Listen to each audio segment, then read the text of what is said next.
আগামী এপ্রিল মাসেই এডিসি নির্বাচন, এই বিষয়টিকে সামনে রেখে সব ধরনের প্রস্তুতি নিচ্ছে শাসক দল বিজেপি। দলের কার্যকর্তাদের দেওয়া হচ্ছে প্রশিক্ষণ। মঙ্গলবার প্রদেশ বিজেপি রাজ্য কমিটির সদস্যদের এক গুরুত্বপূর্ণ বৈঠক বিজেপি রাজ্য কার্যালয়ে অনুষ্ঠিত হয়। বৈঠকে পৌরোহিত্য করেন প্রদেশ বিজেপি সভাপতি তথা রাজ্যসভার সাংসদ রাজীব ভট্টাচার্য। বৈঠকে উপস্থিত ছিলেন বিজেপি রাজ্য কমিটির প্রায় সকল সদস্যরাই। উপস্থিত ছিলেন মন্ত্রী প্রণজিৎ সিংহ রায়ও। এদিন ভারত মাতার প্রতিকৃতিতে পুষ্পার্ঘ্য অর্পণ করে শ্রদ্ধা জানানোর মধ্য দিয়ে শুরু হয় এই বৈঠক। এ প্রসঙ্গে প্রদেশ বিজেপির অন্যতম মুখপাত্র নবেন্দু ভট্টাচার্য জানান, কার্যকর্তা বৈঠক একটি নিয়মিত প্রক্রিয়া।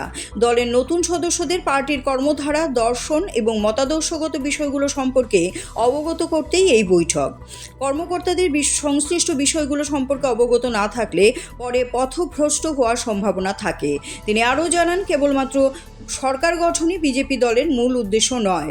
সরকার গঠন একটি সাংগঠনিক প্রক্রিয়ার অংশবিশেষ মাত্র। আসন্ন এডিসি নির্বাচন এবং কেন্দ্রীয় স্বরাষ্ট্রমন্ত্রীর রাজ্য সফরকে নিয়ে এই বৈঠকে বিস্তারিত আলোচনা করা হয় বলে জানা গেছে।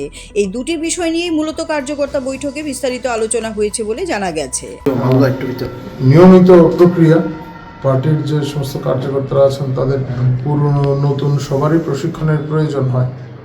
যারা নতুন কার্যকর্তারা এসেছেন তাদের পার্টি সম্পর্কে বুঝতে হয়, আমাদের পার্টির কর্মধারা কী, আমাদের যে দর্শন আছে সেই দর্শন সম্পর্কে অভিজ্ঞতা থাকা প্রয়োজন।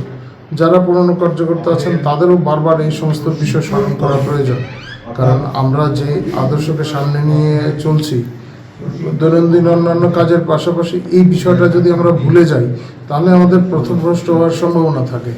ফলে এটা একটা নিয়মিত প্রক্রিয়া।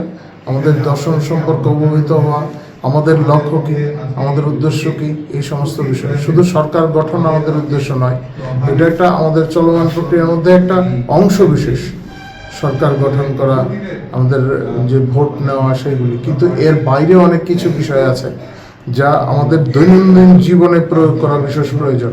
পার্টির কার্যকর্তা কেমন হবে, তার নীতিগত অবস্থান কী হবে, তার ব্যক্তিগত জীবন কী হবে, এগুলি অবশ্যই প্রয়োজন। তার মাধ্যমেই কার্যকর্তা নির্মাণ হয় এবং কার্যকর্তা যখন সেই রকমভাবে আদর্শগতভাবে সুপ্রতিষ্ঠিত হবে, তার সে আত্মস্থ করতে পারবে আমাদের আদর্শকে, তখন স্বাভাবিকভাবে সমাজে এর প্রভাব পড়বে।